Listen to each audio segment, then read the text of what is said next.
بلو بکری کے پاؤں پر چوٹ لگی تھی، وہ درد سے تڑپ رہی تھی۔ وہ کالو کوے کے پاس جاتی ہے۔ ارے کوے، میری مدد کرو، میرے پاؤں پر بہت گمبھیر چوٹ آئی ہے، میری مدد کرو۔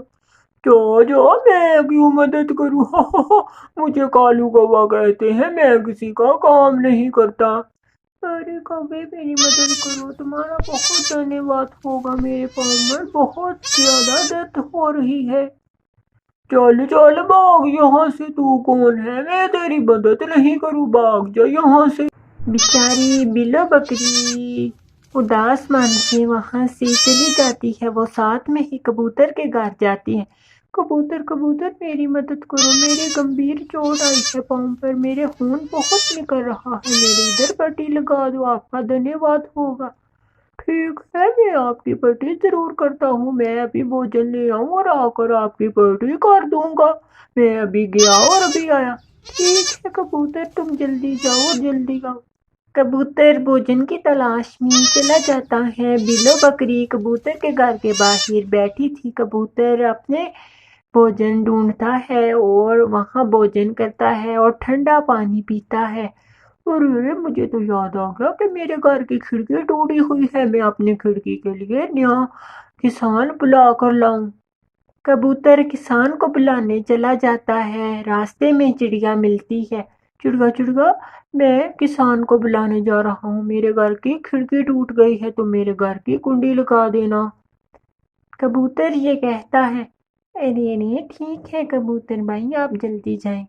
کبوتر کسان کی تلاش میں چلا جاتا ہے اور رانو چڑیا سیدھی کبوتر کے گھر کی دشا میں جاتی ہے۔ آگے بلو بکری بیٹھی ہوئی تھی۔ ارے آپ کتنی پیاری بکری ہیں، آپ یہاں کیا کر رہی ہیں آپ؟ ارے میرے پاؤں پر گمبھیر چوٹ آئی ہے، کبوتر نے مجھے بولا کہ آپ یہاں بیٹھو، میں بھی آتا ہوں، آپ کی مرہم پٹی کر دوں گا اس لیے۔ ارے وہ تو کسان کی تلاش میں باہر چلا گیا، اس کے گھر کی کھڑکی نہیں ہے، میں اس کے گھر کا دروازہ بند کرنے آئی ہوں۔ رانو چڑیا دروازہ بند کرتی ہے۔ چلیں آپ میرے ساتھ چلیں، میرے گھر پر میں آپ کی ملہم پٹی کرتی ہوں، آپ کو آرام ملے گا۔ بلو بکری چڑیا کے ساتھ چڑیا کے گھر پر چلی جاتی ہے۔ بلو بکری کے پیر پر مونچھ پر چڑیا ملہم پٹی کرتی ہے اور اس کا خون رک جاتا ہے۔ بہت دھنیہ واد چڑیا، آپ کا بہت دھنیہ واد۔ ارے دھنیہ واد کی ضرورت نہیں چڑیا، آپ نے میری مدد کی۔ ارے یہ تو میرا کروتیہ تھا کہ آپ کی مدد کرنا، کیونکہ آپ ہمارے جنگل کا جانور ہے۔ آپ کا بہت دھنیہ واد۔ اب آپ ایسا کریں کہ میرا دودھ لیں اور خود بھی کھیر کھائیں اور مجھے بھی کھلائیں۔ پھر بلو بکری چڑیا کو اپنا دودھ نکال کر دیتی ہے۔ رات ہو جاتی ہے، چڑیا اس دودھ سے میٹھی کھیر بناتی ہے۔ چڑیا یہ لو دودھ اور میٹھی کھیر بناؤ اور ہم دونوں کھیر کھاتے ہیں۔ ٹھیک ہے، میں ابھی کھیر بناتی ہوں بکری بہن، آپ کے لیے بھی اور اپنے لیے بھی۔ چڑیا اس دودھ سے کھیر بناتی ہے۔ اگلے روز بلو بکری کا پاؤں ٹھیک ہو گیا تھا۔ ارے اب آپ کا پاؤں کچھ بہتر ہے، مجھے تو لگ رہا ہے۔ چڑیا آپ کا بہت دھنیہ واد، اب میں چلتی ہوں، میری بیٹی میرا انتظار کر رہی ہوگی، مجھے جانا پڑے گا اپنے گھر۔ رانو چڑیا کہتی ہے، ارے ٹھیک ہے بلو بکری، آپ جائیں اپنے گھر۔ ایسے ہی بلو بکری اپنے گھر چلی جاتی ہے اور چڑیا بھوجن کی تلاش میں چلی جاتی ہے۔ رات ہونے سے پہلے بلو بکری اپنے گھر چلی جاتی ہے اور بلو بکری کی بیٹی اپنی ماں سے کہتی ہے، ماما آپ اتنی دیر سے کیوں آئی؟ آپ نے کہاں ایک دن اور ایک رات گزاری؟ ارے میری بیٹی، میرے پیر پر گمبھیر چوٹ آئی تھی، میں ایک چڑیا کے گھر پر رات گزاری ہے۔ ماما وہ چڑیا بہت اچھی ہے جس نے آپ کی مدد کی۔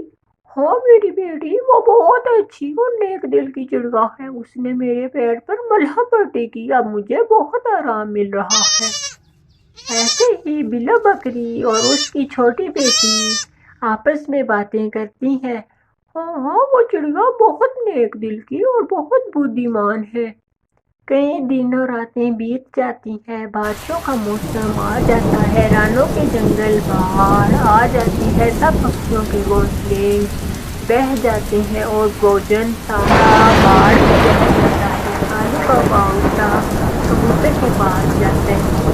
کبوتر یار، باڑھ کا پانی ہمارے گھروں تک آنے والا ہے۔ ارے ٹھیک کہہ رہی ہو، ہم چلتے ہیں طوطے کے پاس اور اس کا گھر اونچا ہے۔ دونوں طوطے کے گھر کی دشا میں جاتے ہیں۔ میرا گھر بھی بہت نزدیک ہے، میرے گھر میں بھی باڑھ کا پانی آ سکتا ہے۔ ہم چڑیا کے پاس چلتے ہیں، اس کا گھر بہت اونچا ہے، اس کے گھر میں باڑھ کا پانی نہیں آئے گا۔ چڑیا، ہمارے گھر میں تو باڑھ کا پانی آ گیا۔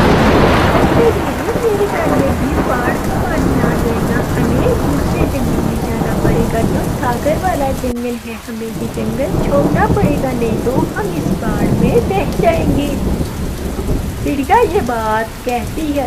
ٹھیک کہہ رہی ہے، ہمیں یہ جنگل چھوڑنا ہی پڑے گا، چلو چڑیا ہم باہر دوسرے جنگل میں چلتے ہیں۔ پھر وہ چاروں پکشی اڑتے ہیں، ساگر والے جنگل میں پہنچ جاتے ہیں اور اسی ایک گھر پر دستک دیتے ہیں۔ وہ گھر ایک بکری کا تھا جس کی مدد چڑیا نے بلو بکری، یہ آپ کا گھر ہے؟ میں نے سمجھا کسی پکشی کا گھر ہے۔ بلو بکری، چڑیا یہ میرا ہی گھر ہے، آپ بارش میں بھیگ رہے ہو۔ کوا اور کبوتر دوسری دشا میں منہ کرتے ہیں۔ کوا اور کبوتر، آپ نے میری مدد نہیں کی تھی پر میں آپ کی مدد ضرور کروں گی۔ آپ رانو چڑیا کے ساتھ ہیں، میرا فرض یہ ہے کہ آپ کی مدد کرنا کیونکہ آپ میرے جنگل میں آئے ہو۔ لیٹو بکری چاروں پکشیوں کو اپنے گرم گھونسلے میں لے جاتی ہے۔ میں آپ کو یہ سوادشٹ پھل دیتی ہوں، یہ کھائیں اور یہ میرا میٹھا میٹھا دودھ پیئیں اور اس کی چائے بنائیں سردیوں کے موسم میں۔ مجھے معاف کر دو بلو بکری، میں نے جو کیا۔ تیز بارش کا سلسلہ جاری رہتا ہے، وہ بارشوں کے دنوں میں بلو بکری کے گھر گزارتے ہیں۔